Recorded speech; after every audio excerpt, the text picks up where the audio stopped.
Thanks for listening to The Front Lounge with Congos. You can catch this live every Tuesday on our Twitch. That's twitch.tv/congosmusic. Also, make sure to join our Discord. That's congos.com/discord, Discord.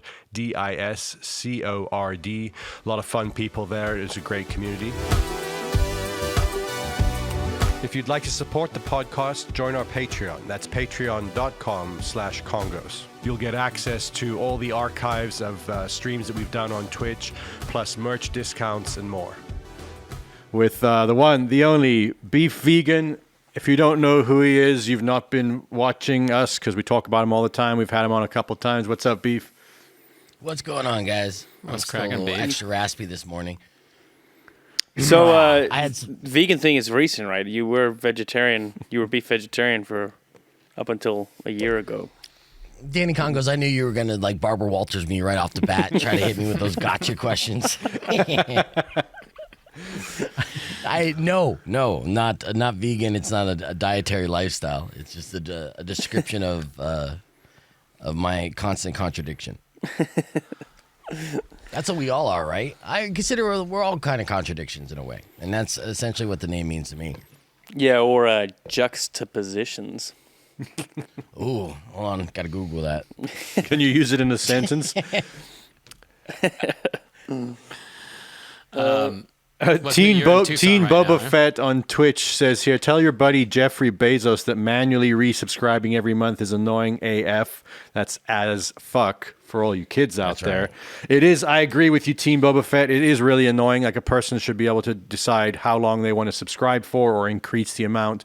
But my next meeting with Jeff, we've got a bunch of other things to talk about, so I might not get to that.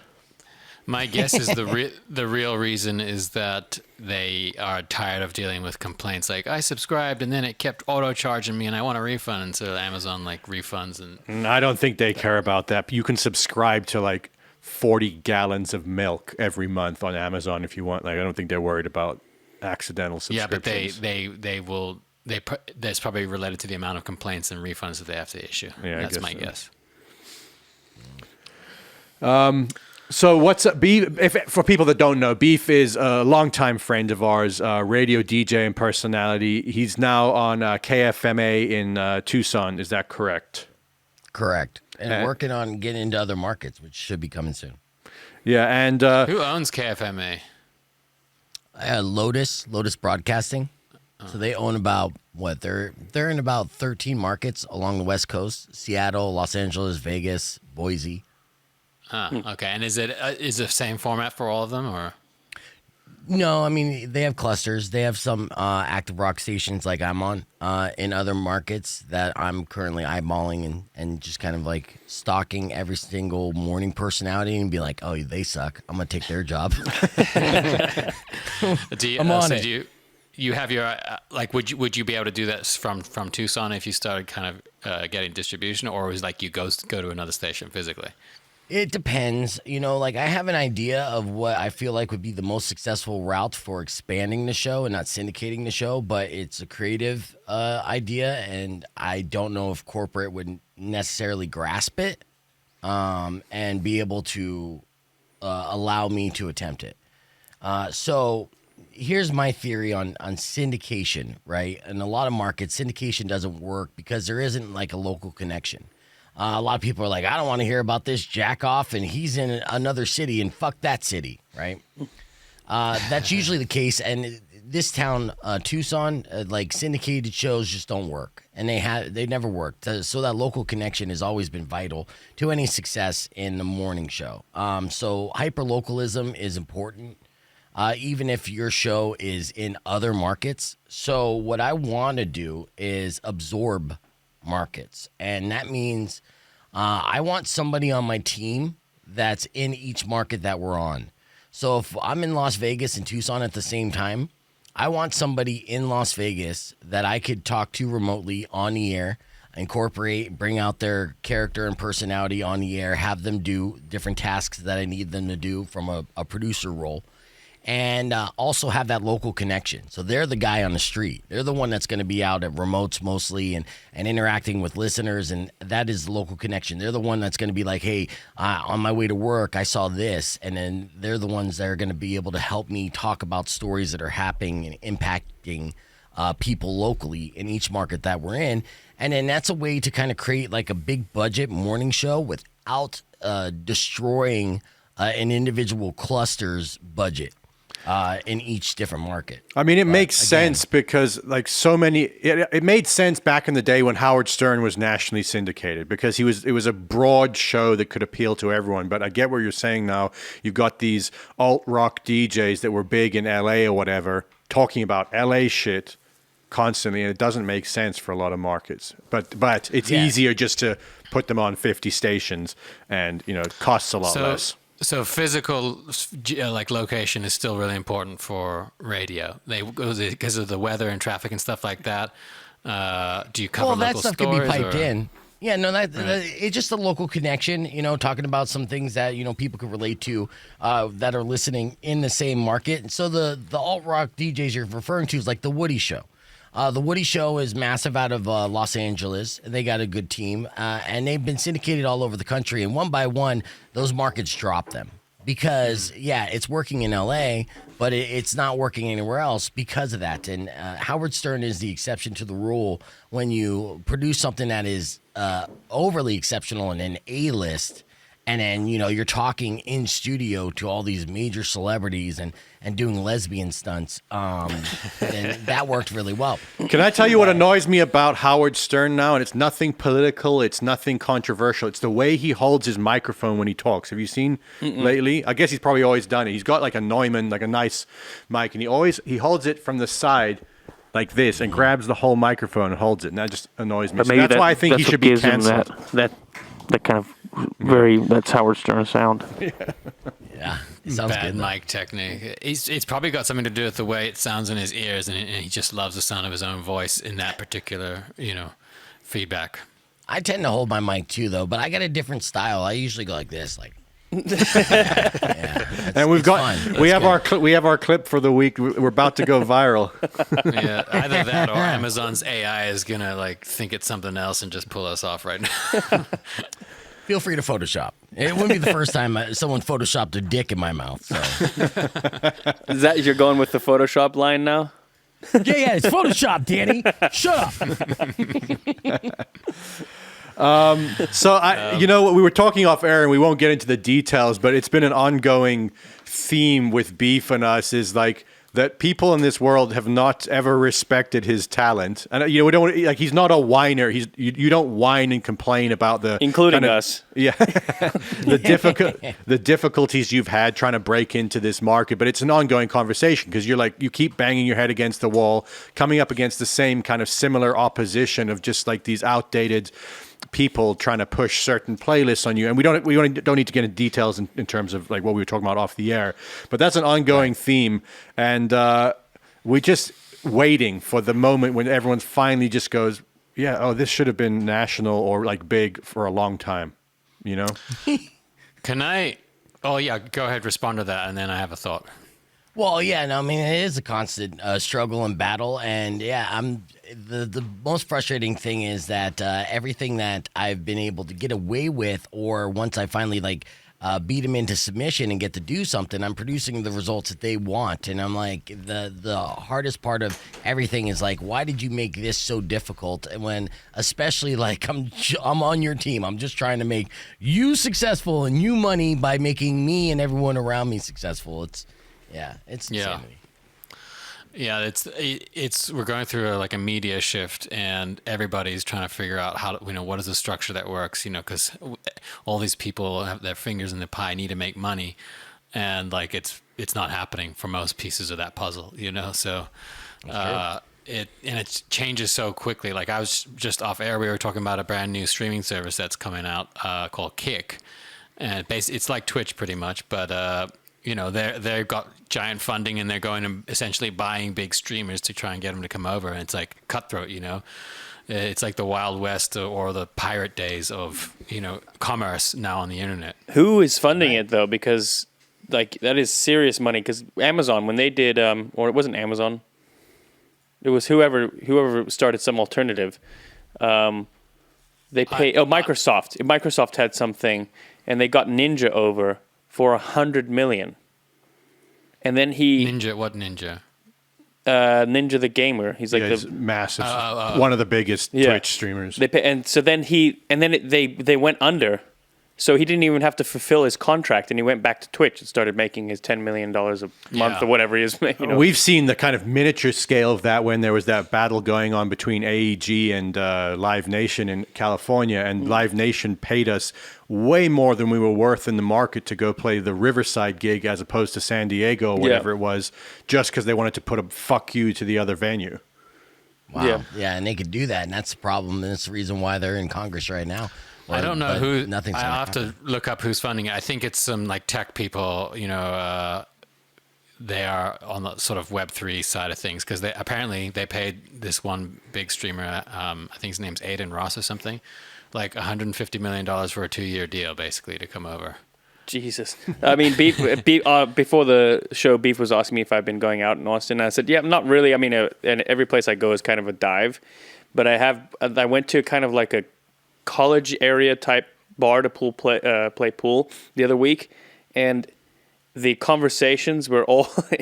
It was like, it's so memeable. It's so fucking Austin memeable. I was like young kids almost in like Patagonia sweaters. And the anecdotes you would hear would just be like, yeah, so Jeff wants us to lock our money up in some fucking real estate deal for like the next fucking 2 years. Like, yeah, like we're going to fucking do that. It was all that kind of conversation, but coming out of overly loud to make sure that you hear the figures, in the deal. You're the ruffle of the Patagonia sweater. Yeah, walking around the river downtown the other day, Danny and I went walking with Juna, and it's rich people. Like there's just this rich people vibe that's kind of taken over a lot of Austin. Yeah. You know? Yeah, it's Californians and New Yorkers, and they come out with their funny money, and all of a sudden it like goes a little further. Yeah, I mean, not much anymore. I've been here since I was a kid, and the changes I've seen are just these fucking Californians. I'm a real Texan. Yeah. Just say hi, Dylan. Make sure we're getting you. Hello, how you guys? Oh yeah, we got Dylan. Oh, nice. What's up? Dylan joined the conversation. It looks like he's in heaven with that backlight. Yeah, that's what you look like every week. Are you sure this isn't pre-recorded or some kind of AI? Can you actually turn? I don't know if it's just what I'm hearing, but can you turn Beef's mic up if possible? It's pretty loud and I can't affect what you're hearing. Fucking loud enough. Yeah, it's good to see you too. We'll come back to all kinds of conversations. I just wanted to bring this up here. Speaking of horses, yeah. So ketamine's the new thing psychologists or psychiatrists are getting into. Mm-hmm. And I'm sure there's like everything, there's benefits to it all, but this is why it's unacceptable. And I want it banned. I want it to class 0 narcotic because of this. Of ketamine and cannabis, which to me has been the most transformative, revolutionary, evolutionary medicine path that I've ever undertaken. People are really not savvy to what happens when those two things are combined. And what you experience is the full somatic intelligence of the body, which the cannabis awakens, with the entire expansiveness of the void that contains all possibility that ketamine opens you to. Do you know what I like the most about this is he's got the NFL or the NASCAR headphone and microphone talking about fucking ketamine and cannabis. This guy, dude, you got to hand it to him because he's incredibly successful. And like he's running a fucking empire out here in Austin in terms of the yoga studios. He's one of the founders of Onnit, that supplement companies. Obviously, multi-millionaire. He's unbelievably annoying. I did a tweet the other day that I think AI has been around for a long time, and it's just slow rolling us so we don't like freak out too much. And he's a sort of embodiment of ChatGPT. He just takes all the buzzwords, all the trending topics, like puts them into some sort of amalgam, and that's his personality. Chad and it's GPT. Clearly like Chat GPT. Yeah. I think he was just looking down the list of narcotics and was like, these two have a onomatopoeia or no, alliteration. What of it? I'm not a grammaticist. So just watch this other one. I did a reaction reel to this because I just feel he inspires the worst in me. He felt the earth as a being, as a goddess. I was like, oh man. Oh man. There's a guy who definitely put his dick in the dirt. There she is. Wait, Beef, I need you to say that again on full screen now. So I can clip that. I mean, when you're explaining the world as a goddess, that's a guy who's definitely like made a little mound of dirt and put his dick in it, for sure. I'm making anthill right now, you beautiful goddess. I'm disappointed though because I've been doing ketamine and marijuana separately, and I'm not successful. So I'm gonna have to combine those two. Well, you need that, and you have to do it in front of on set with the microphone in front of you. I think that's the final part of the triangle that brings it all together. I'm gonna have to do that at home because I'm technically corporate. So the lawyers would have a blast with that. Oh man, that guy just gets me every time. That's Beef. You literally perfectly summed it up because that's the vibe he gives off. Stop talking about Mother Earth that way. Like someone should punch him. Don't talk about my mother that way, asshole. I get the sense though from some of these edits that AI might be doing the edit. Like cutting to the bird and the sound and the beach and all that. It's like either that or someone on Fiverr was like, "Oh, this is what they're going for," and they don't bother just. Kind of spell checking things. Like I was listening to Duncan Trussell this morning, and he starts his podcast off with this. I think it's an AI story that he's generated or something like that. It's all AI spoken, and it's a story about dragons and like breathing fire on villages, and it's a news report. So it's like they go to let's reporting from so and so where the dragon has burnt down this orphanage, and it's all AI generated voices as well. But I've been seeing some of his Instagrams and that he's kind of obsessed with it, like as a weird science experiment. This Aubrey Marcus thing is on a different level. Yeah. Well, I've been thinking and considering doing the same thing and utilizing the resources of AI and, one, helping increase SEO when going live, right? That's something that we're attempting to utilize AI with. And then another is basically putting in what we talked about so far, what we're going to talk about on the podcast in the AI image generator with Midjourney. And then coming up with an image that we could show as the opening image of the podcast, as distorted and trippy as it may be, and a couple other things. I mean, that's the fun thing about this kind of AI venture. And, yes, it could take away people's, jobs who don't have creativity, but I'm utilizing it as a tool to increase productivity and creativity. Well, like we do. You were saying, oh yeah, go ahead. You're probably going to say what you were doing with the news.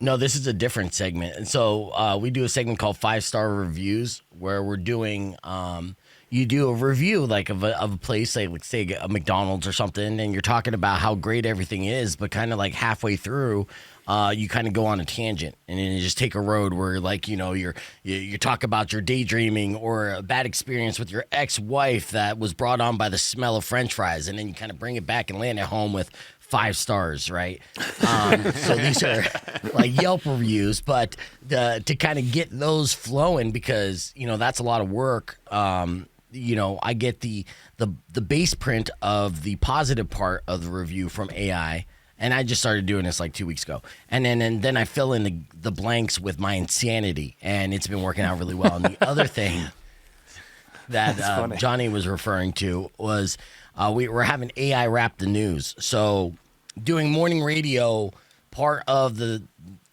difficulty, the challenge in this divided world that we're in is that you can't talk about serious news because you got one side versus the other, and all of them are a bunch of fucking assholes and too sensitive, right? So people will just get upset if you voice your opinion when it comes to certain kind of news things, if they become talking points of politicians.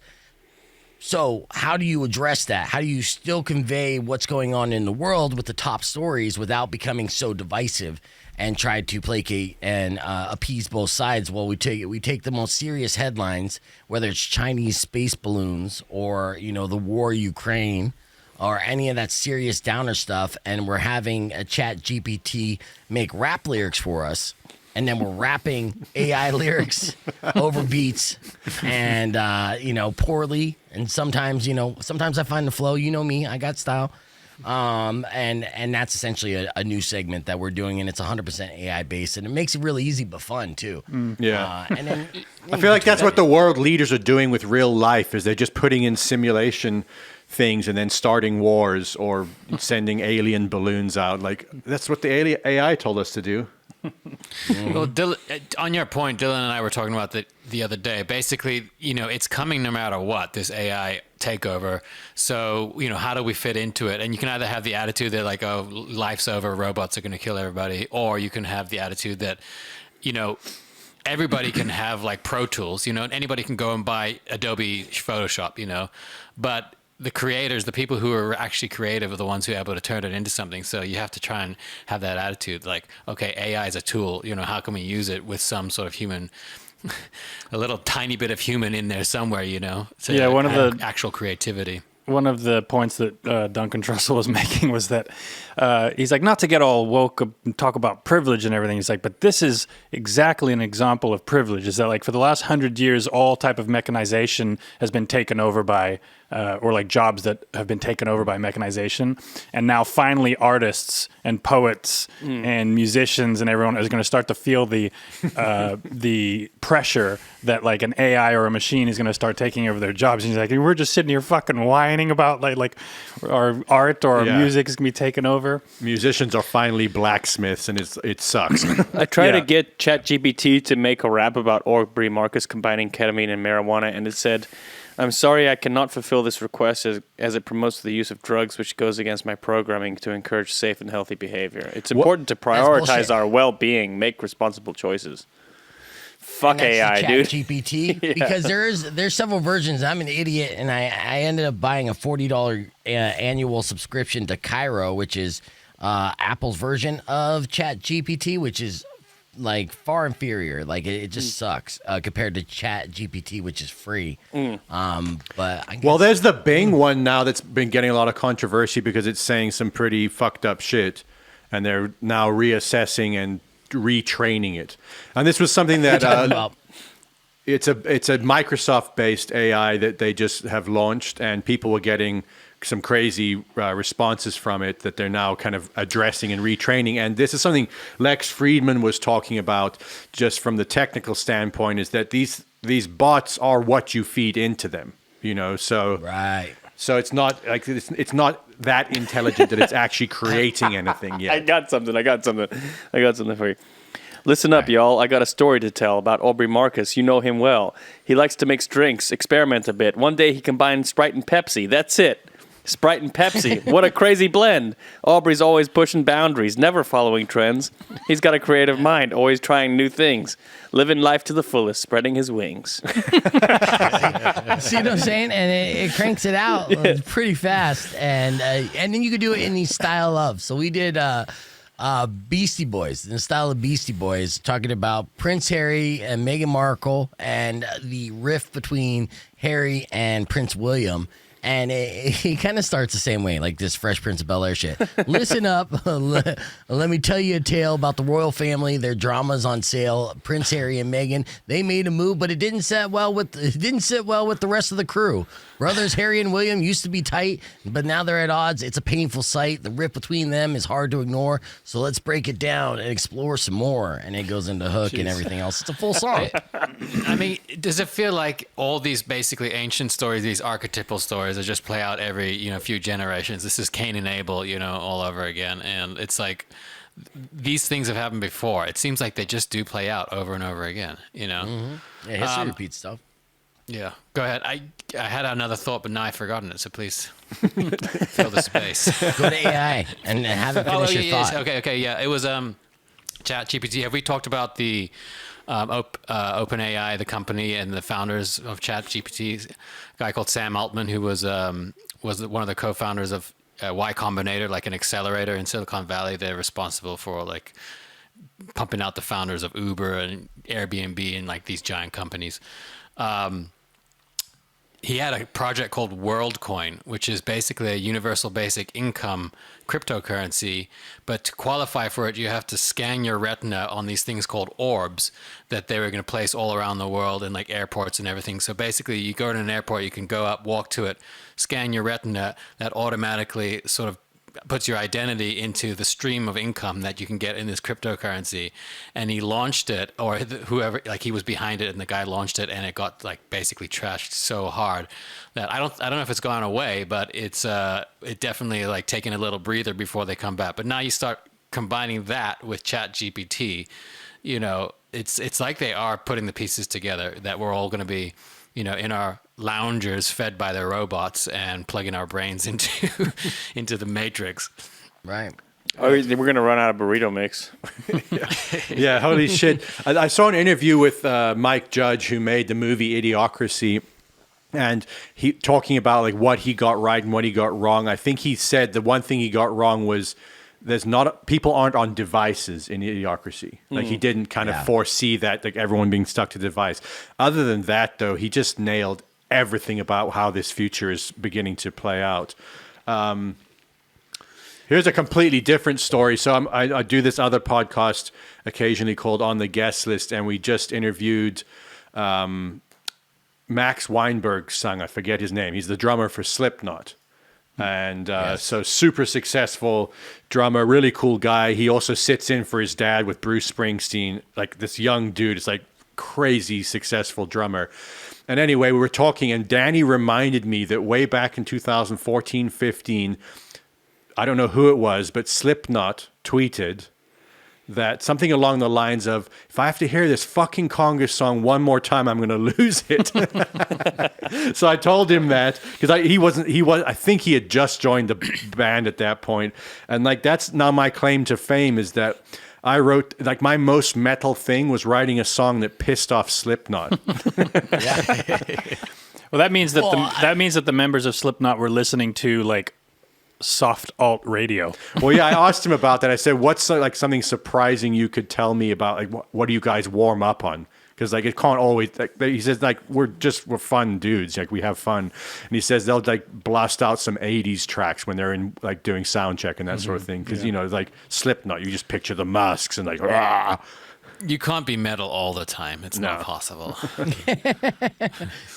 Well, you know, back to the "Come With Me Now" song. I do recall watching TV, and it was on 3 commercials in a row. It was the entire commercial break. It was like a truck commercial. It was like a HBO commercial, and then it was another commercial back to back to back. So it wasn't like they were listening to radio. You can't escape from "Come With Me Now." The way those commercials embraced it, it was on WWE. But I mean, this was the first time I've ever recalled. And ever since, you know, one song being played in different products, you know, and then they just didn't have the foresight to separate those. And I think I was watching Breaking Bad or something. It was like a big deal. And then boom, boom, boom, "Come With Me Now, Come With Me Now, Come With Me Now." It was amazing. Yeah, I'm sick and tired of people saying we sold out.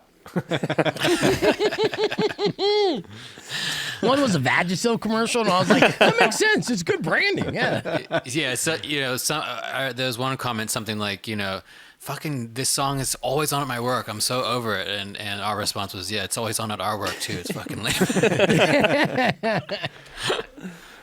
You can picture the ad executives being like, well, it worked for that. Let's just use that thing.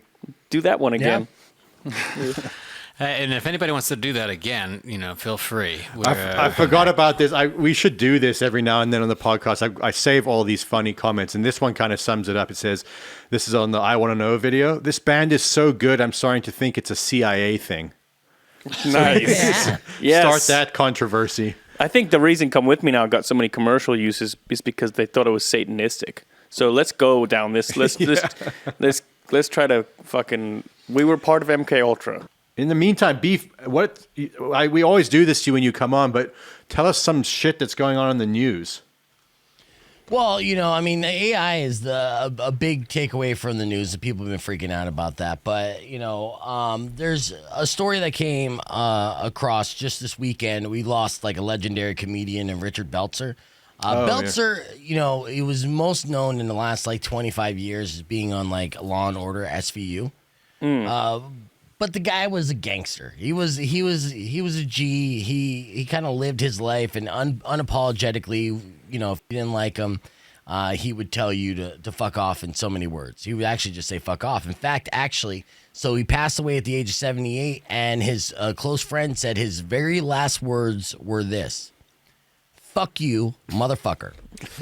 Those were his last words. So he went out guns blazing, right? And this is exactly what it kind of summed up his entire life and career. Even though he was cashing those Law and Order checks, he was one of those comedians that wasn't afraid to kind of, make people uncomfortable. And it was probably one of the top 5 comedians all through the 1980s. Yeah. Yeah. And so... Even if those weren't actually his last words, that's a good thing to do, is to tell your friends and family, give them like a really good, poignant last words to say that Johnny said this on his deathbed. Even though I'll be like, your best joke.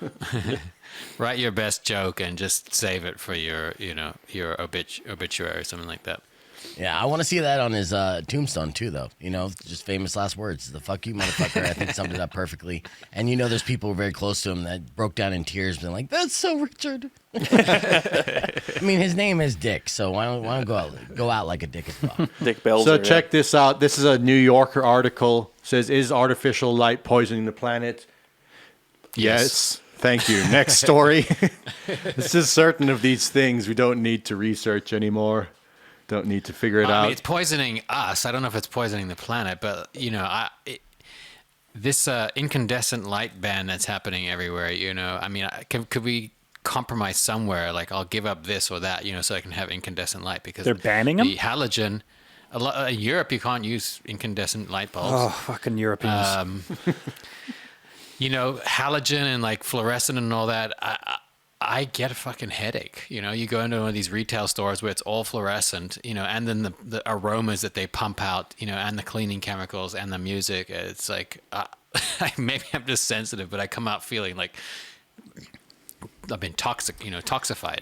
I can only shop at Abercrombie and Fitch for like 2 hours. Yeah, at these a time. motherfuckers. They have the East Palestine spill. Right. That's been happening now. It's poisoning water supplies, and they keep saying it's okay, and dumping fucking shit into the ocean, and then they tell you can't use an incandescent light bulb. It's like, you got to turn your thermostat. In Europe, they're telling people to keep their thermostats at whatever, 60 degrees, and meanwhile, all of them are traveling around on private jets and mega yachts and stuff. It's yeah, it's always weird the places they try to put all these things. That might be the hill that I will die on, is incandescent lights, because I don't care how good they make LED lights, they suck. Oh yeah, the light is not good. It doesn't look nice. It doesn't feel nice. You don't feel good after it. Fuck that. I think we could start a movement. Yeah. Yeah. Well, good luck with that. And not to villainize you guys, but I am curious. Oh, sorry. Go ahead, Beef. Well, have you guys ever ridden on a private jet?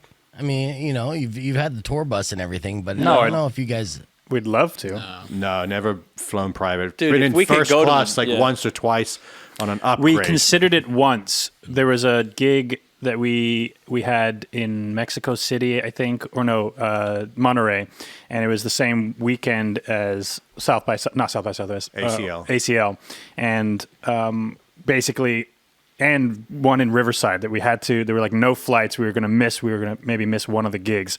So we considered chartering a jet and basically just losing money on a couple of the gigs to be able to play all of them. And we were very, very close to doing it. That's our private jet story. Yeah. I mean, it would be a good bucket list item. You guys have flown a lot and racked up some frequent flyer miles, so you know how much of a pain in the ass it could be. But I guess if you fly a private jet once, it's very difficult to go back and fly commercial. Not for us, it wouldn't be, because then we'd spend all our money, and then we would it wouldn't be a choice. We'd just be back in economy, Have you, Beef? with Danny in a bag. No, I haven't. But the reason why I say this is because I definitely have had experiences where you get VIP treatment that it affects me and my experiences when I have to be like a normie, and it's usually with like concerts or any kind of like if I get any all access type of passes, early entry, things like that, and then going to a concert by like buying tickets and then being in general admission is miserable. Yeah. It's like, this is not how you're supposed to live. So it's like going to the lounge in the airport.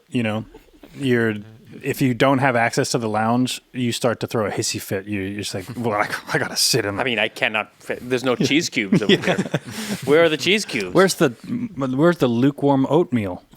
They have lounges in airports. But yeah, that's. I'm not arguing against yachts and mega yachts and private jets. I'd love to have a mega yacht and a private jet. I just wouldn't then tell. You just put incandescent light bulbs. Yeah. I just wouldn't then tell people that they couldn't. Yeah, they couldn't put incandescent lights in their house. You see, the joke of it all is that it's not. I think for a lot of these arguments, it's not actually about environment. It's not about the health of humanity and the planet. It's about economic control, because the Western countries, it's like, okay, we already burnt the fucking planet to shit. Now, the developing world, you guys need to really tone it down here, before you get developed. Like you need to stop your energy usage and all that. Like if England, I heard this statistic, if England completely fell into the water, it would lower emissions by like 2% or something like that. So basically insignificant. Any changes that they might make are statistically insignificant. It's going to be the developing world that is, basically growing and contributing a lot of the new energy usage. And so I think it's kind of disingenuous to be like, oh, everybody's got to shut this off, when in actual fact, it's a problem that has to be solved by new energy, new thought, and like new innovation. You can't just like stifle your way out of this problem when there's 8 billion people in the world. Right. Yeah, I mean, exactly. The big point is who gets stifled. And it's never us, America, or the wealthy countries. It's all money. Not yet. Yeah. If they can make money off the solar, the people who are making the old money can get their claws in the new money, then they'd make the transition very easily. But the problem is, they weren't spending their time and resources in innovating the new money. Other people were, and so now the old money is just trying to block the new money from coming in. And the what it reminds me of? Did you ever see that spoof movie? I think it was called Mafia or something. It was like a spoof on The Godfather and all the mafia movies back in the day with Jay Moore. So they spoofed one of the scenes from The Godfather where it's like an olive oil press, and they just showed this guy holding an olive in his hand, like squeezing it, to get that drop of oil out. And that's how they were extracting the olive oil, to make it seem like the oil country was really hard. And that's how I picture oil companies. They're just like squeezing this olive to get the last drop out, Well, I mean, look, there's a lot of oil left from what I understand. That's not the problem. It's what the impact is on the earth. But it's, dude, talking about this just feels dumb, because trying to imagine how you would shift $1 trillion economy that's based on oil away from it. You can't even imagine, even if your intentions were good, how you would approach that, It's like it's bigger than it's a gigantic Titanic thing you're trying to steer. How do you do that? We just had the freeze, and so a bunch of people lost power for max a week. And you saw how they're in Texas because you got your own grid, Yeah, but it was funny to see how people reacted, because it was like a major fucking deal. And so now, like, give me gasoline right now. Yeah. Have you got a generator? I'm gonna get a generator after this. Like all this kind of shit. And why don't they just fix the power and that kind of stuff? And they probably are like a shitty monopoly or whatever. But it's fucking. And now to be like, we should just switch the whole. These oil companies, like it's very hypocritical, basically. Well, yeah. Also, when you look at solar and the battery thing, is just not there yet, and I'm all for that. Like I'm all for new technology, but you look at where the cobalt and lithium and everything's coming from, and it's like, is that right now? Is that better, even environmentally? I don't know. My general feeling on it is that it's clearly a problem. The energy problem and the pollution and all this is a serious problem. But when it gets sort of locked into some mental gymnastics of like, oh, it's a one-liner that's going to solve this, that kind of pisses me off, because one thing that's never taken into account is the upside of energy usage, like farming, medicine, life, light in after dark kind of thing, like people being able to work at night, this is all, none of that gets factored into the equation, so it's like energy equals bad. That's clearly that's not the fact of it, so what we're trying to do is find that balance that is good for like humanity and the earth. Yeah, Teen Boba Fett in the chat says here, did Ted Cruz try to flee on vacation then? He did. You know what's funny about Ted Cruz? Again? He did it again? No, I don't think he did. I don't know. But he's such a perfect person for the Republican Party, because you put anyone next to him, including Trump, and they look like a good guy. Like he's such a piece of shit that like everyone's like, well, at least he's not Ted Cruz. He's got that. It's like he's smelling poop all the time. He's got that kind of look on his face. Yeah. Ted Poos. It's amazing that he keeps getting elected. I don't understand it, because the likability on this guy is at a negative. There's no way. I mean, even it's not like he's good looking. What is the likable characteristic from Ted Cruz that could be taken away for any political? It doesn't matter what to somebody side. from Goldman Sachs, I think, and it's like that kind of election is about trading. It's all trading, horse trading. So that's my opinion. Like because he clearly is like the most opportunistic. Even if there are any points of his that you happen to agree on, it's like, well, clearly he's only saying this shit because he's trying to get points, brownie points, right? I think it's maybe the cruise aspect of it. It's like are it's like, very like appealing. Yeah, I want to go to the Bahamas. Yeah, yeah. Check this out. Chick-fil-A is starting to test a cauliflower chicken sandwich, like made out of cauliflower. Which I'm excited about this. Yeah, I actually was gonna say it's better that they're doing that than all this weird fake meat shit like Beyond and all that stuff. Like they're just gonna make their chicken sandwich but with fried cauliflower. Which Does anyone call them Chick-fil-A? Chick-fil-A on the streets? That's what I mean.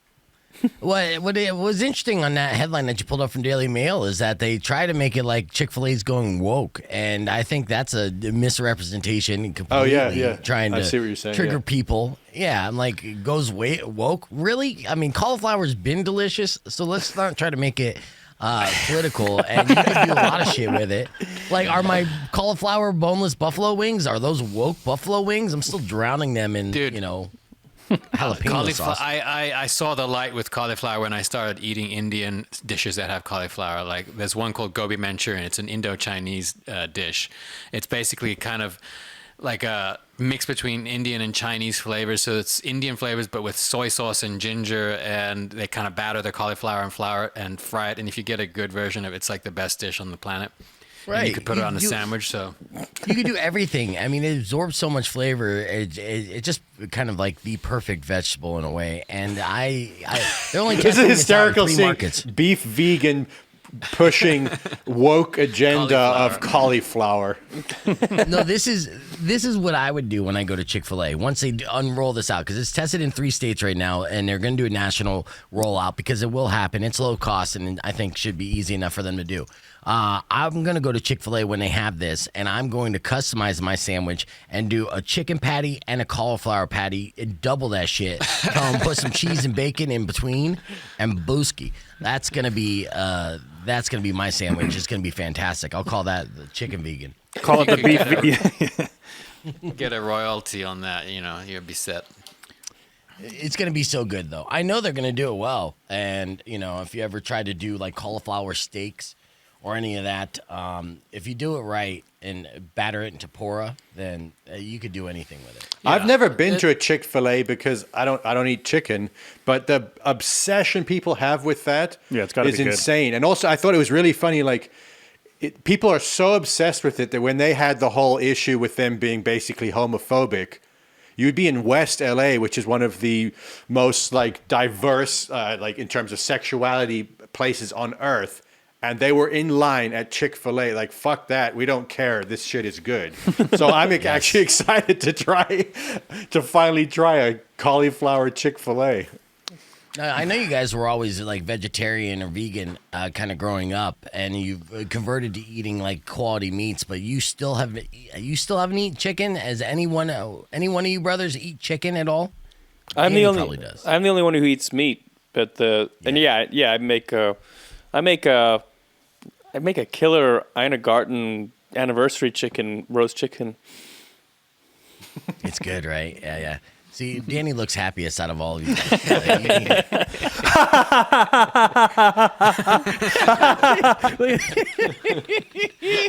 But, so no, I mean, you guys still aren't eating meat, huh? Not like haven't tried any of that. You can't be happy until you've stuffed garlic and lemon up a chicken's butt and put it in the I like oven. to follow the Jordan Peterson diet of eating only, what is it? Beef and salt Raw water. meat. Like, No, he he looks happy, right? He only eats postmodernists. I live exclusively on a diet of postmodernist intellectuals. I eat only their kidneys and only their livers. I take Dostoevsky and grate it in a Parmesan. I started eating a little bit of fish, beef. Not fish beef, but fish, beef. In LA, I started spearfishing a little bit, and getting into that in the off season of surfing. And now with the farm, I'm opening up to the idea with a little more like animal products, like deer. I've always eaten eggs, but like. We have deer on the property that we could maybe hunt. We've got friends with really good quality grass-fed beefs and stuff. So it's starting to make a little more sense given the nature of farming around here, like on a small scale. It's starting to make a little more sense to maybe participate. Yeah, absolutely. And I like especially that Dylan's socks are now on the podcast. I exist entirely on Impossible Burgers. I'm trying to do some self-work, self-experimentation through the genetic way of modifying that through my diet. I mean, they do taste good. If you want a good... I had one. I've tried Impossible once and Beyond once. I felt so shit after them that, like, I'll take one of those crappy veggie burgers that falls apart and, like, has corn sticking out of it over that. Yeah, this is a thing, is that all the veggie stuff has gotten, all these Beyond and Impossible ones have gotten to the point where it used to be just kind of mashed up vegetables and a little bit of cheese or something like that made a veggie burger, which was relatively healthy. Now you've got these big fucking technocrats that are buying up all the farmland in the whole country that are growing GMO, like Roundup sprayed corn and soybeans and stuff and turning it into beef. It's like, it's not only worse for people and the planet, it's like, it's worse for taste and worse for your health. I just picture Bill Gates sitting around eating mashed up like cricket burgers. I don't know if it's Photoshop, yummy. but there is a line of him like really like hunched over, standing in line at a Chick-fil-A or something like that. He's like waiting to get that while he's like promoting his Beyond Burgers.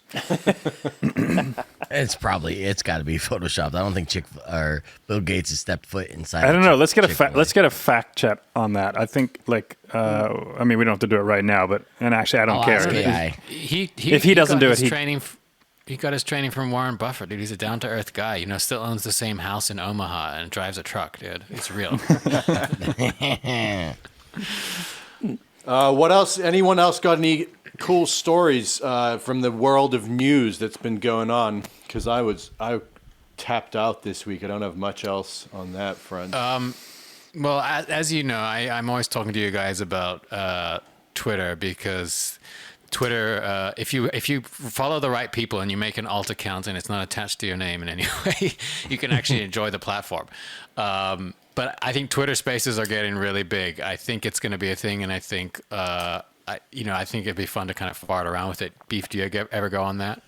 Twitter Spaces, I know they're doing the same thing. Well, with Meta and Mark Zuckerberg, if it's a good idea someone else is doing, then they'll implement a shittier version of that. And they just announced that they're kind of rolling out the same thing as like Discord and stuff. So what's this? This Twitter Space is essentially like a Discord chat room? No, it's just audio. It's like, did you ever use Clubhouse? Basically, it's audio chat. And there's kind of an unlimited amount of people that can listen. You can have up to 12, I think, speakers at a time.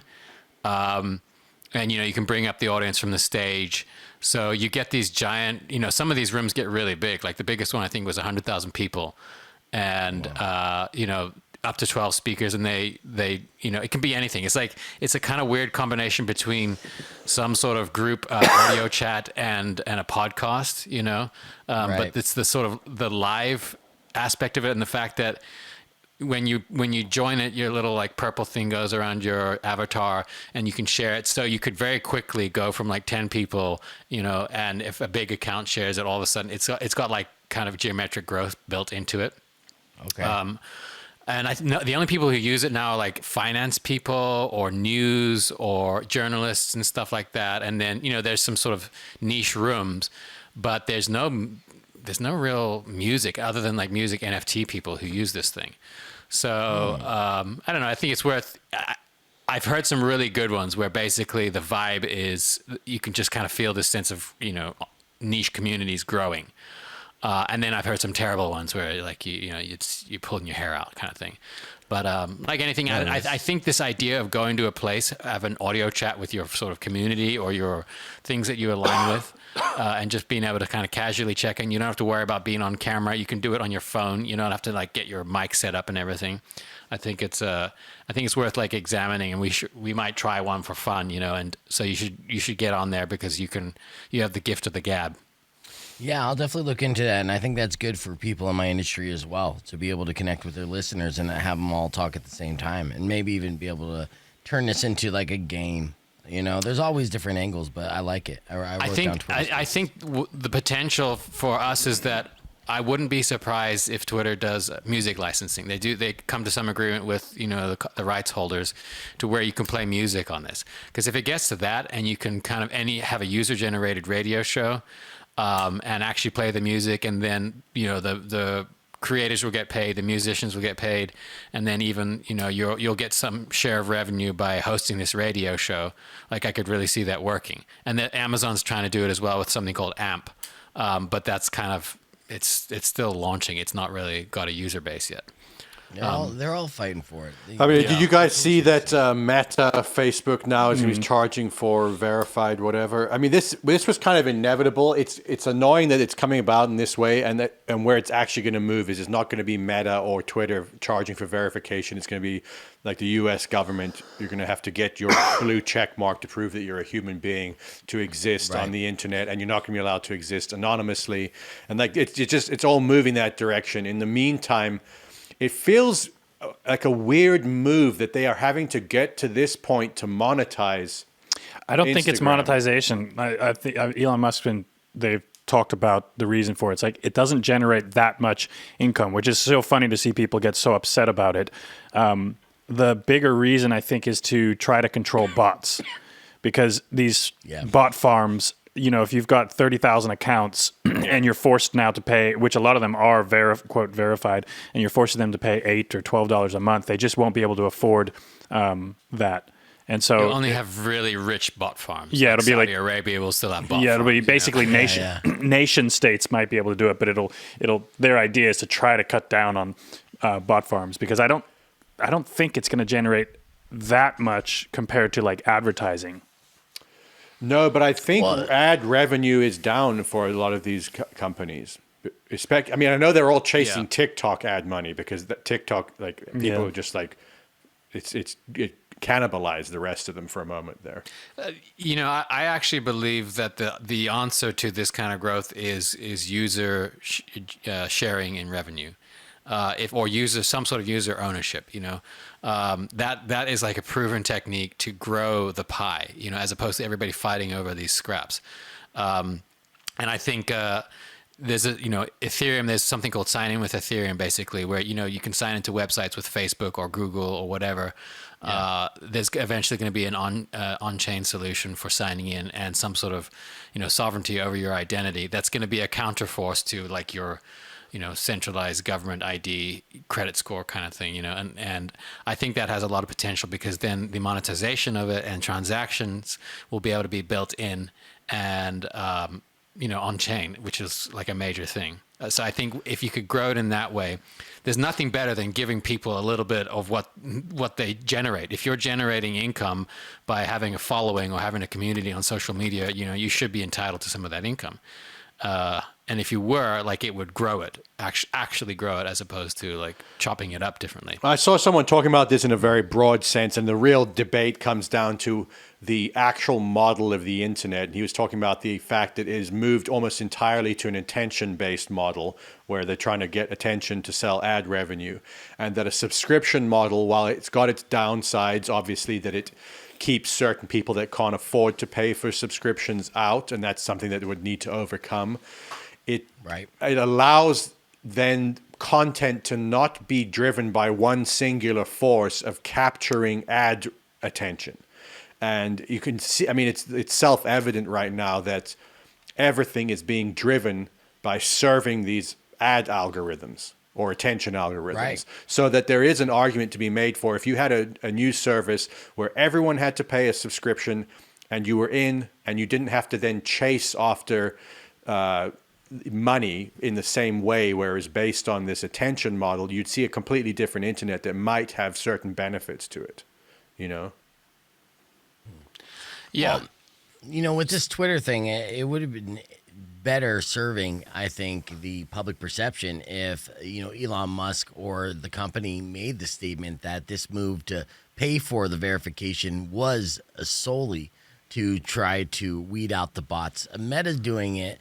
Their statement is they're supposed to prevent people from impersonating you, and that's why they're charging $12 to $15. Yeah. But for me personally, as a quasi local public figure, I don't give a shit. Nobody's impersonating me to begin with, and I own the URL to my name, and that's all I care about. So it's not going to encourage me to spend any money extra for any kind of. I think, as status. Usual, it starts out as this, and then eventually, if you don't pay, you don't get reach, and that's where it's going. So yes, and that's the bullshit. It's just like, come on, man. People are following you for a reason. It's like, let them see your stuff. But that's exactly why the incentives need to be aligned. And if you could sort of have some ownership of your data, and you chose to give it up, for advertising revenue, then you should participate in that, The problem is the fact that it's happening in the background in some secret algorithm, and they're basically taking all the proceeds. Yeah, beggars can't be choosers, though. That's basically. Yeah, but this is the problem. We all actually work for Amazon or Instagram. Like, it's all serving them. Even the big people that are pulling millions and millions of dollars out of it. Imagine, like you said, that streamer is getting 100 million to go to another platform. Imagine how much he's generating if he's making 100 million. It's in the billions, So it's like we all just work for these. But sometimes they'll take a loss on something like that, basically as a gamble on building, their audience. I was looking the other day at our YouTube stats, at what our daily streams and all that were. We're getting 3 million views in the last 28 days. I'm looking at the summary page. It's like this many hours watched, this many new followers, and it says total revenue $14.45. Because obviously, come with me now, that money goes off to the label, and we get like a penny of a penny of a penny. But it was kind of ridiculous. We're like, dude, there's millions. We're up to almost now, I did the calculation, 750 million streams / views of our songs out there, approximately. It's almost 1 billion views. And when you look at what that's generated for us, it's not fair. And I'm like, there's no point in complaining about it. But at the end of the day, you're like, that's actually what it feels like. You're like, fucking hell, dude, 750 million streams, and we're, like seeing these pennies we wanted coming. some money. It's not fair.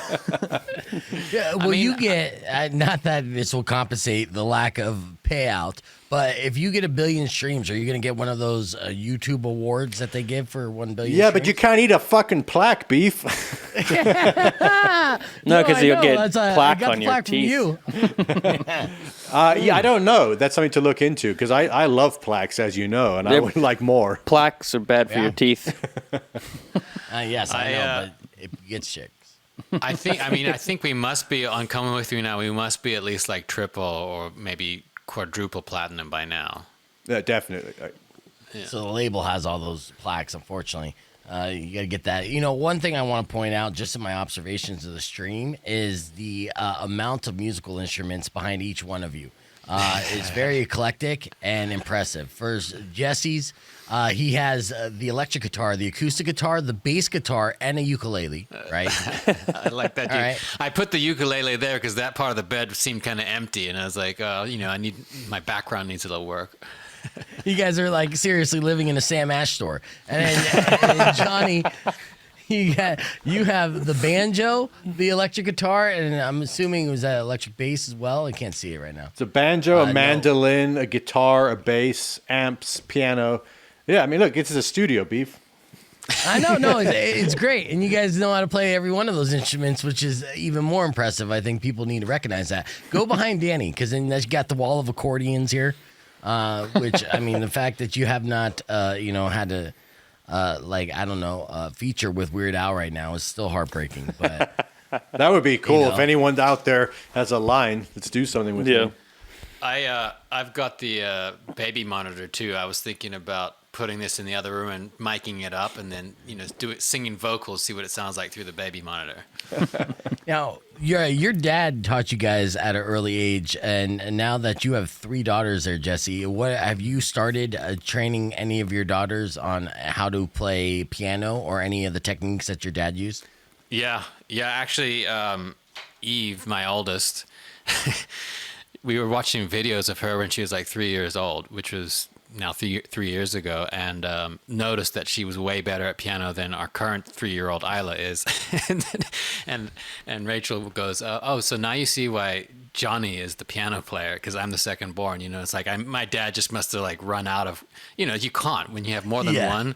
He's like, first child, you got all this time to really dig into it. But yeah, so Eve's getting pretty good at piano.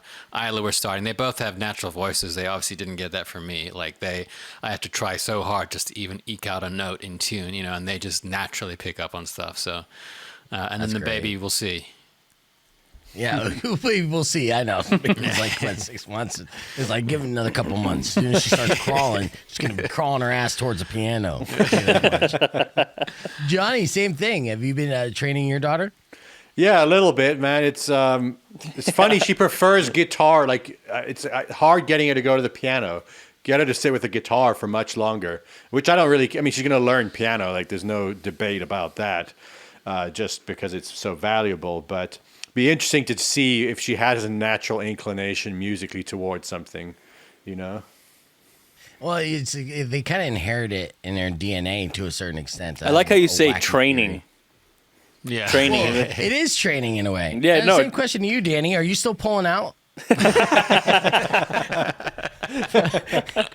No, I was explaining this theory to my friend Kim last night. How babies are born, or yes, in great detail at work, which will never get me in trouble. But no, the evolution of your own DNA, your personal coding, so to speak, and there's been studies that have kind of shown this. As you grow, your DNA is constantly evolving. Essentially, the things that you learn and the character you become, your DNA kind of like changes shape to reflect that.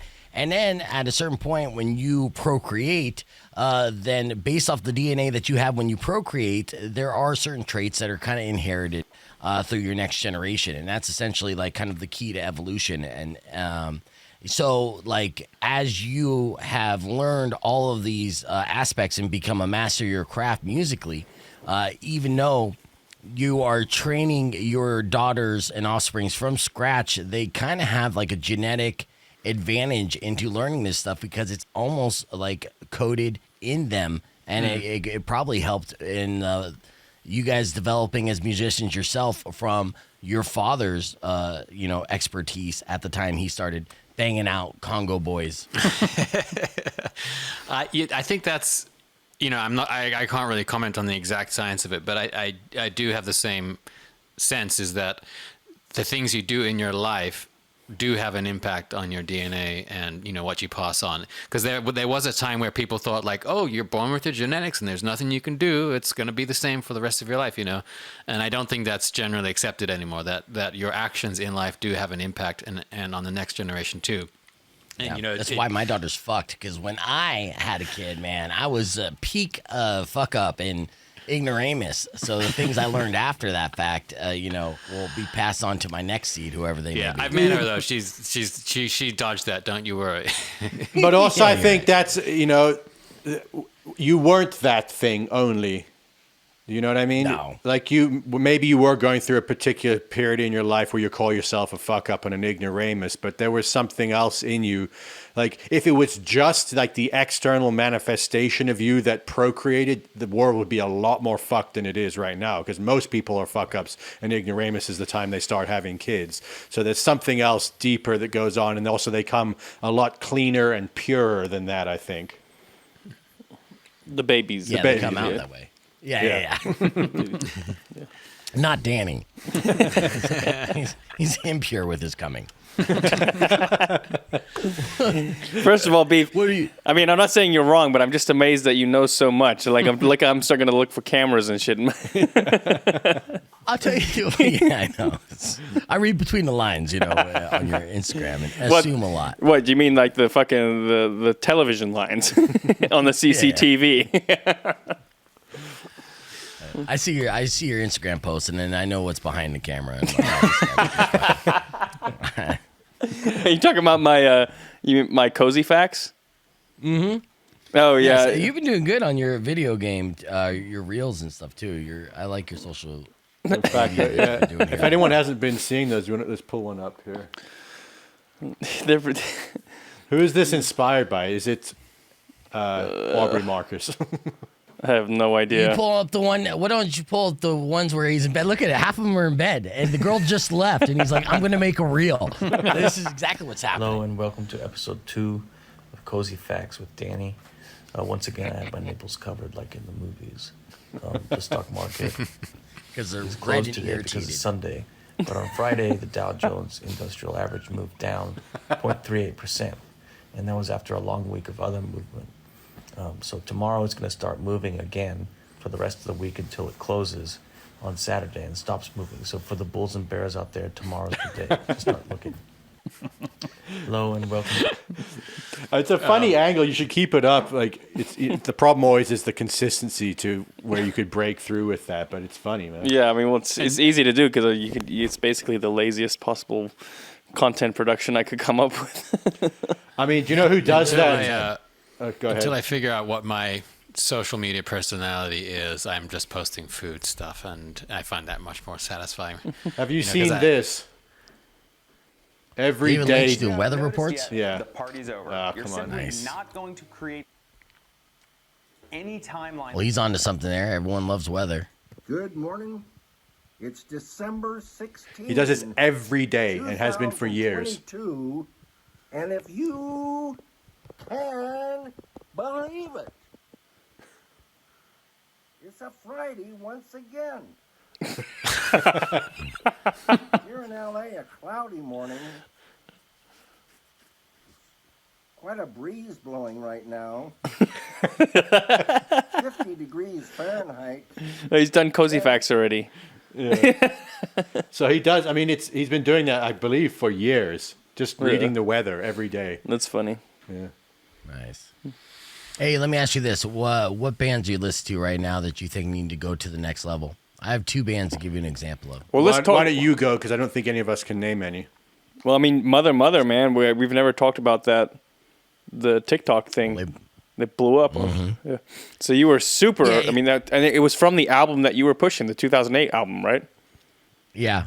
That's crazy. Oh My Heart's that album, and that entire album from beginning to end is just a great piece of work, and had for me 5 radio singles on it. But yeah, I was able to build that band based off that album, even though I like their album Styx just as well, but it's super dark. It's like a very depressing album, but I like that kind of music as well.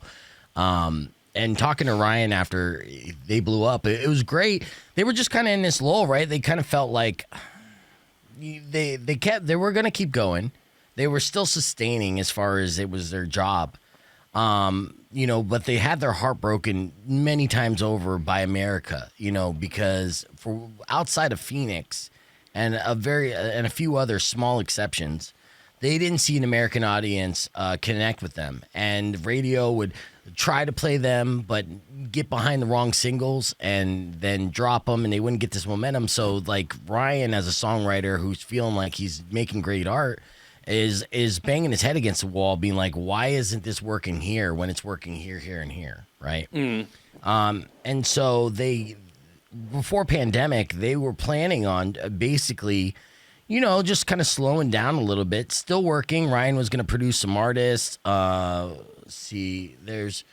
a couple of them. They're just going to do their own little side projects, yoga studio, things like that. And then pandemic hit, and they went viral on TikTok and just blew up. And it got to a point where then everyone was knocking down their door. And then they started having to book these massive tours, and then revenue was coming in, and they were seeing it. And they did kind of remakes of Hayloft, and it kind of just gave them not a rejuvenation of sorts, because, he swears that he was still creatively kind of like putting stuff out, and he was still motivated to kind of write music. But it finally gave him the satisfaction in knowing that he wasn't insane. You left out the important part, Beef, is they opened up for Congos, which is the surefire way to becoming super successful. It is a game plan that a lot of great bands have done to lead to their success. But yes, so they've been stoked about it, and I'm happy to see it happen. But when they went to Phoenix again, and they sold out the Van Buren, which is a venue of about 1,800. Danny Cutler was there. I wasn't there because it was a weeknight show, and I was out of town. But Danny Cutler was there, and they gave props to KWSS and myself, and but nobody knew what the fuck they were talking about. So like the old school, they got drowned out by this new generation of kids. So what was really reassuring to Ryan, which he liked hearing, and that I pointed out when I was just chatting with him. It wasn't even an interview. I was just talking to him on the phone, to where I was like, you were literally ahead of your time. You were 10 years ahead of your time in your music and stuff. And it's just great that this next generation figured it out. They had to be an androgynous generation. There's a very, because there's a lot of mystery. It's not macho. It's on this side. It's a very kind of like a blended they type of style of music. Mother, you mean? Yeah. Oh yeah, I mean they look like ancient Vikings or something like that. They look like they look like the spiritual leaders from a Norse period 2,000 years ago. Yeah.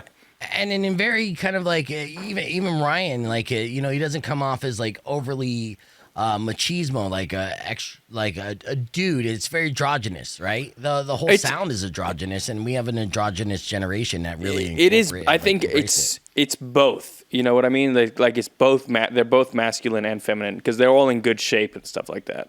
But I see what you're saying. Yeah. Oh no, and then personally, like when you talk to him, he's actually a lot more. I keep slipping on my words and stuff, but macho. I guess. He's a dude for sure. But he could come off like as David Bowie. In a way.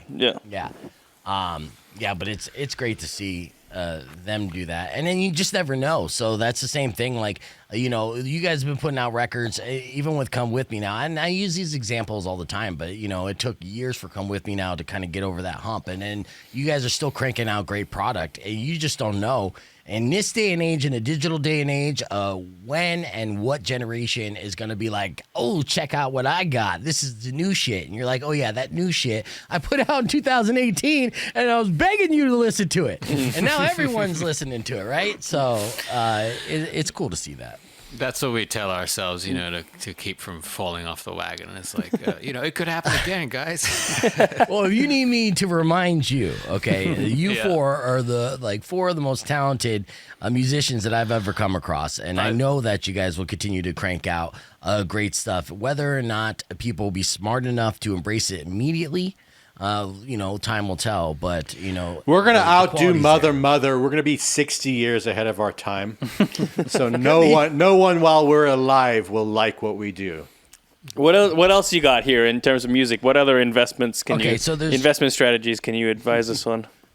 There's two bands that are generating buzz that have a name value a little bit, but aren't mainstream and haven't kind of crossed that bridge of blowing up, but I think they will. Two bands that I feel very much so that are two completely different styles. One is Dead Poet Society. Have you guys listened to Dead Poet Society? No. Okay, so this is a band that you got to check out. They're hard, but they're melodic. You know, they aren't metal, but they are ballsy rock and roll. And I really feel like the trend when it comes to rock music, as in the 2010s, was definitely keyboard centric, synth centric. You know, indie pop was the trend. I feel like the blowback on that for the next generation is getting back to that crunchy kind of guitar sound, right? Dead Poet Society encapsulates that. They have their, you know, the soft breakdowns and then the balls out in your face riffs that just amp you. And I can't even tell you how many times I've listened to some of their songs over and over again. It's just something that just connects to my soul. I feel it and I love it. They're currently on tour opening up for Highly Suspect, which I think, you know, it makes sense. That tour makes sense. But to me, I think Dead Poet Society as songwriters and what they've been putting out surpasses Highly Suspect. So how did you come across them? Like, how are you? I mean, I know you're very actively always seeking out new music, but how does like a band like that come onto your radar? That 100% was just me actively seeking out music on Spotify, going through Guitar Rock and just kind of like listening to the first 15 seconds, going to the next, boom, boom, boom, and just searching. And then when I find something that I feel immediately, you know, I'll like it. I'll put it to my list. I'll try it again and see how long. This is a song with Dead Poet Society right now. On their last record, I haven't got over yet. I've listened to it just a million times, and I have the same kind of visceral reaction every single time. It just hits me in a spot where I'm like, I'm feeling it. So they're a band to definitely check out and keep your eye on, and they're definitely making moves, and we'll see what happens. And I wish I could tell you even more because I haven't even stalked them. I'm just saying surface level, listening to their music. I feel them so much. I'm like, they're undeniable to me, and I hope they continue to crank out music like they're doing. I think they're onto something. Then the other band that you should check out is a flip side to that. It's almost like a pop, not pop punk, but this is a band from San Diego, I believe. They're called Almost Monday. Have you heard of Almost Monday? Mm-mm. And this is another one. Now, neither one of these, I mean, Dead Poet Society has been played on KFMA a couple times, but it's new music, so it doesn't test well. So it's not in my rotation. Almost Monday will not be on this playlist at all because we're quote-unquote an active rock. So they're a little softer around the edge, but they're very poppy. They're very, you know, they have great melodies as well, and they're very catchy, and their songwriting is really good. And they've had about 4 or 5 different songs that I'm just like, phew, all right, these guys are just cranking it the fuck out. But they're so good, and they're so in that gray zone of what's in right now that I don't know if they're getting picked up anywhere or getting any momentum through commercial radio. But their Spotify numbers are pretty solid. Let me pull up their Spotify real quick. And they've been making an impact. But those two bands, in my mind, are the next level bands that nobody knows about yet. And I would bet money that those are bands that are in a position to kind of get to that next level. Well, I'll tell you, if you're betting money on it, I'll double your bet because your track record is pretty remarkable. Do you know what I mean? Yeah, it's thank you. Well, I appreciate that. I want to play this. Can I play a song for you here? No, don't. It'll get us pulled, and then I'm gonna fucking edit it. Don't make work for me, Beef. Okay, I won't make work for you. But no, I'll check him out. I'm blowing smoke like I'm over complimenting you, but I really do. It's fucking crazy the amount of bands that you've been early on. So I trust your instincts a lot. You know, it's like something like when you say this, I'm going to go check out these bands now. Like when other people tell me to check out bands, I immediately ignore them. Right. Well, yeah, I mean, you'll know what you're getting for each of those bands. They're completely different styles, but you know, it's not that I'm coming from a musically educated point of view, right? I mean, I could barely tell the difference between minor notes and major notes, but I just go from a feel aspect of things and how it connects. And so like Broken People by Almost Monday is a song I've listened to a billion times. And then with Dead Poet Society It's literally their entire fucking album. It's just ridiculous, and it's kind of punk rock without it being punk rock. So, yeah, I mean, there's definitely it. guitars are making a bit of a comeback, like with Wet Leg winning the Grammy, and then bands like Turnstile and White Reaper and that sort of thing. It's definitely having a bit of a moment now, which is kind of cool to not hear 808 hi-hats for a minute.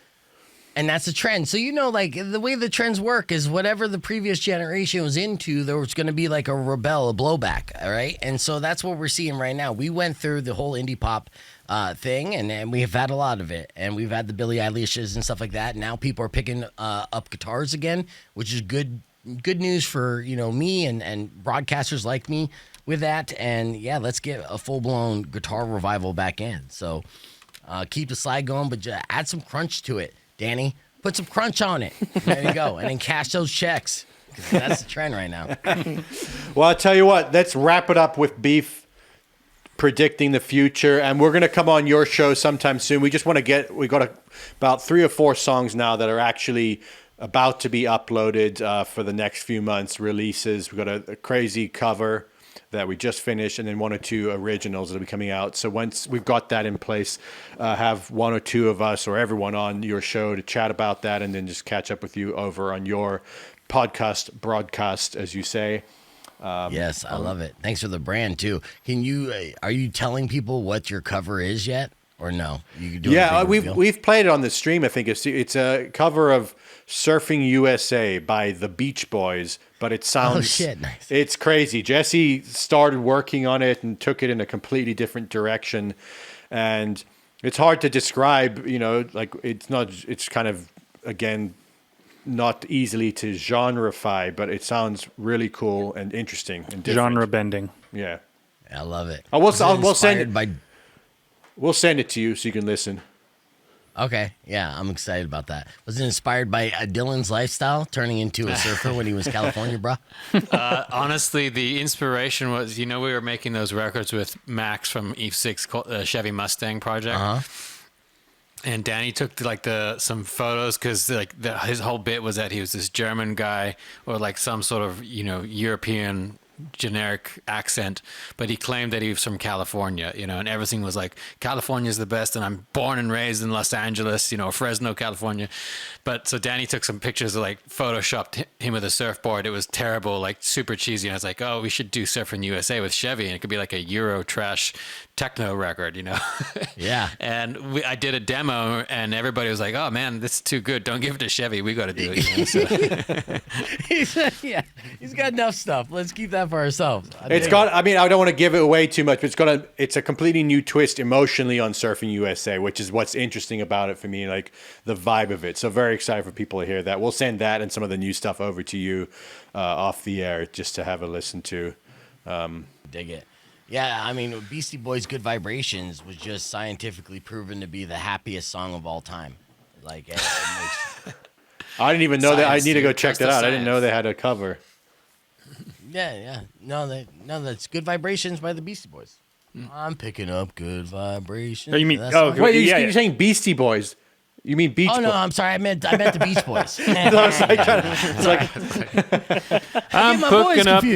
I'm picking up good vibrations. Yeah, boy. Let's do it all on 3. And they're good. Yeah, Chat GPT to do a version of it. All right, Beef. Thanks so much for coming on, man. Always good to chat with you. And like I said, we'll come on your show sometime soon, talk about the new music, and just catch up with you. And if you ever get the bug to travel, come out and see us in Austin. It's not the bug, it's the money. I've been working on radio, so I might have to take a fucking Greyhound to get there. But I'll be out there visiting soon. I got to visit Dylan's farm, pick some weeds for him. Hey, you're welcome to do that. He might even pay you to do that. I might even pay you to do that. I actually set fires to weeds. That's why I made a bit about that last week. It's a true story. I just do burn control in my backyard, so I can do the same thing for your farm. Yeah, definitely. All right, next week, good. guys, we have Animal Sun, great band out of Los Angeles, California. If you follow them on TikTok, they're massive on TikTok. They do this funny format of meme that's blown up for them and is translating into helping their musical career, which is always kind of cool to hear that stuff does help. And they've got some cool music that we'll get into talking about with them. That's next week, Monday. Other than that, follow us on Instagram at The Front Lounge. If you want to support this, go to patreon.com/Congos. You can give us the money over there. And join the Discord. We have a Discord. I'll post a link in the chat. Great community going on over there. And we'll see you guys next week. Goodbye. See ya. See ya. See ya.